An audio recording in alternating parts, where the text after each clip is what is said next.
Adanne was every man's dream, but loving her was a death sentence. And the day Obi chose her, his life began to fall apart. Adanne was not just beautiful, she was extraordinary. Tall, fair, curvy, elegant, with hair that shone like liquid silk and grew longer than anyone could imagine. The villagers admired her so much that some whispered she had fallen straight from the sky. Her parents, blessed with only her, made sure she gets everything she wants, granting her every wish. But no one, not even her parents, knew the truth. Adanne was no ordinary human. She had come from the river with the permission of the river goddess herself to live among humans. And before she left her watery home, she had a spiritual husband waiting for her, a being she could never abandon. The river goddess had given her a stern warning.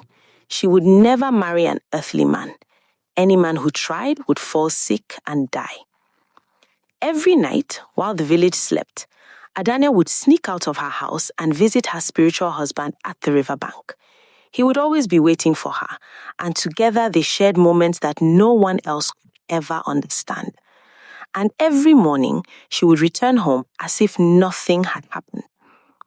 The men of the village admired her beauty and tried to win her heart, but Adanne always refused. Her parents grew worried. They called her and asked, "Why won't you marry? Why do you turn down every proposal?"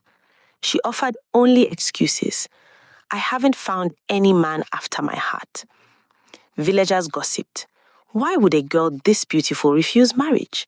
Friends married and moved on with their lives, but Adanne remained unmarried, mysterious, untouchable. One fateful day, as Adanne returned from the market, she met Obi. Tall, handsome, vibrant, and from a neighboring village, he was a successful carpenter with many apprentices. An only child, his parents had passed away, leaving him to build his life alone. They exchanged warm greetings. Obi asked for her number, she gave it to him, and they parted ways. That night, they spoke on the phone. Obi showered her with compliments, telling her how beautiful and adorable she was. Adanne smiled like never before. She couldn't stop thinking about him. And for the first time, she forgot to visit her spiritual husband at the river. He waited, angry, and then left. The next day, Obi invited her to his home. She agreed.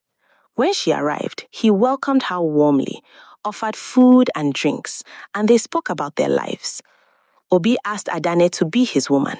She agreed, but inside she was nervous, conflicted, and scared. When it was time for her to leave, Obi tried to hug her, but she refused and went home immediately. He wondered why, but let it slide. Their friendship grew stronger, and villagers admired their closeness. Her parents were happy. Finally, they thought, Adanne had found a man of her choice. But that night, Adanne was visited in a dream by her spiritual husband. Anger blazed in his eyes. "Why did you refuse me? How dare you think of being with an earthly man? I will destroy him if you continue." Adanne woke up panting. Her mother asked what was wrong, but she said nothing, fearful of revealing the truth. She spent the day disturbed, torn between love for Obi and loyalty to her spiritual husband. The next night, she sneaked out to the river. Her spiritual husband greeted her warmly. "My love, I thought you abandoned me." Adanne, tears in her eyes, confessed, "I have fallen in love with Obi. I want to live on earth, to marry him, to have children." His face darkened with anger. "Have you forgotten who you are? Have you forgotten your promises to the river? I cannot allow this. I will destroy him." And just like that, he vanished.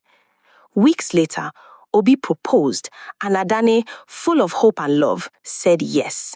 Their wedding was beautiful, but that night, when Obi moved to touch her, she refused. Obi was frustrated, but tried to respect her decision.